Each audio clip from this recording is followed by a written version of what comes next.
कर्जत येथील चौक रेल्वे स्थानकात उभ्या असलेल्या मालगाडीला लागली आग।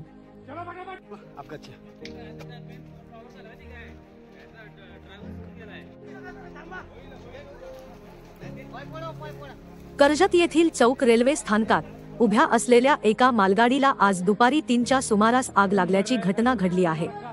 पेट्रोल घेऊन जाणाऱ्या मालगाडीला अचानक आग लागल्याने एकच खळबळ उडाली आहे। मालगाडीतील एका कंटेनरला आग लागल्याचे निदर्शनात येत असून आग विझवण्यासाठी अग्निशमन दल घटनास्थळी दाखल झाले आहे। आगीवर नियंत्रण मिळवण्यासाठी अग्निशमन दलाकडून शर्थीचे प्रयत्न सुरू आहेत।